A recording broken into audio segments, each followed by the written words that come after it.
अनजान रास्ते प्यार के मैं सिद्धार्थ एक साधारण सी जिंदगी जी रहा था, एक छोटे से शहर में जहां सब कुछ रूटीन की तरह था। मेरी जिंदगी में कोई उतार चढ़ाव नहीं थे, जो किसी एक घटना ने संपूर्ण रूप से बदल दिया। जून का महीना था, जब मैं अपने ऑफिस से लौट रहा था। रास्ते में मैंने एक सड़क दुर्घटना होते हुए देखी। एक कार पेड़ से टकराई हुई थी और उसके शीशे टूट गए थे। मैंने अपनी कार रोकी और देखा कि कार में सिर्फ एक लड़की बैठी है, शिवानी। उसकी आंखें ग्रीन थी और वो डरी हुई थी।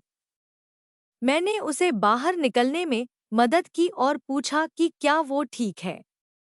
उसने हाँ में सिर हिलाया, लेकिन दिखाई दे रहा था कि वो सदमे में थी।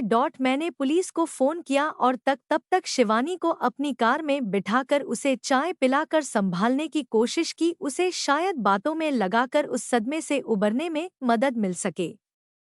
मैंने पूछा, क्या आपने कोई चोट नहीं लगी? उसने मुस्कुराते हुए कहा, नहीं, मुझे कोई चोट नहीं लगी है। मुझे याद नहीं कि कैसे ये हादसा हुआ। मैं सिर्फ यहाँ से जाना चाहती हूँ। मैंने पुलिस को घटनास्थल पर देखकर ही अपने गंतव्य को और प्रस्थान किया। कुछ दिनों बाद मैं सुपरमार्केट में था और अपने हाथों में एक शॉपिंग लिस्ट लिए दार रहा था कि किसी ने पीछे से मेरी बाजू पर हाथ रख दिया। मैंने देखा कि वो शिवानी थी। मुझे पहले तो अचरज हुआ, फिर मुस्कुराते हुए पूछा, क्या कर रही हो यहाँ? उसने अपनी बड़ी ग्रीन आंखों में एक शरारती चमक के साथ कहा, मैं यहाँ अक्सर शॉपिंग करने आती हूँ। तुम? मैंने कहा, मैं भी यही सोच रहा था कि क्या लूं। बहुत कंफ्यूजन हो रहा है। तुम क्या ले रही हो? उसने मुझे एक ऐसी नज़र से देखा जैसे कोई राज की बात पूछी गई हो, फिर हंसते हुए बोली, ओह, बहुत सारी चीजें। मैं न्यू से न्यू चीजें ट्राई करना पसंद करती हूँ। तुम भी चलो ना, मैं तुम्हें अच्छी चीजें दिखा सकती हूँ। मैंने सोचा, क्यों नहीं? और हम दोनों साथ साथ बातें करते हुए दुकान से दुकान जाने लगे।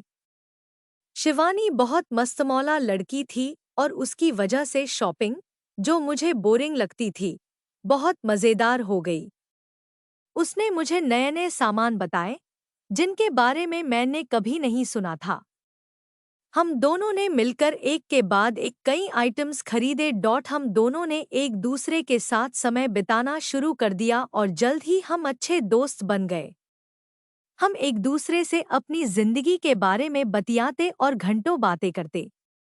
शिवानी एक कलाकार थी और अपनी पेंटिंग्स बेचती थी। वो बहुत टैलेंटेड थी और उसकी पेंटिंग्स में एक अलग ही जान थी। मैं उसकी पेंटिंग्स का कायम हुआ फैन हो गया था। एक दिन शिवानी ने मुझे अपनी एक पेंटिंग दिखाई जो वो अभी पूरी कर रही थी। उसमें एक लड़का और लड़की थे जो एक दूसरे के हाथों में हाथ डाले किसी गार्डन में चल रहे थे। मैंने पूछा, क्या ये तुम हो और तुम्हारा कोई स्पेशल फ्रेंड? वो हंस पड़ी और बोली, नहीं, ये तुम हो और मैं। मैंने बस एक ट्राई किया था और ये पेंटिंग बन गई। मुझे एक पल के लिए कुछ समझ नहीं आया। फिर मैंने पूछा, क्या मतलब, मैं और तुम? शिवानी ने शरारती स्वर में कहा, हाँ, हम। क्या तुम्हें कोई आपत्ति है? मैंने झेंप कर कहा, नहीं, बिल्कुल नहीं। ये तो बहुत अच्छा लग रहा है। लेकिन मुझे ये पता नहीं था कि तुम। उसने मेरी बात को काटते हुए कहा, हाँ, मैं तुम्हें पसंद करती हूँ। और ये पेंटिंग हमारी याद के तौर पर बनाई है। मेरा दिल एक पल को तो बहुत खुशी से उछल पड़ा, लेकिन फिर मुझे याद आया कि शिवानी बहुत ही अमीर परिवार से थी और हमारे बीच काफ़ी डिफरेंसेस था। मैंने शिवानी से अपनी फीलिंग्स के बारे में बताया और कहा कि मुझे भी वो बहुत पसंद है।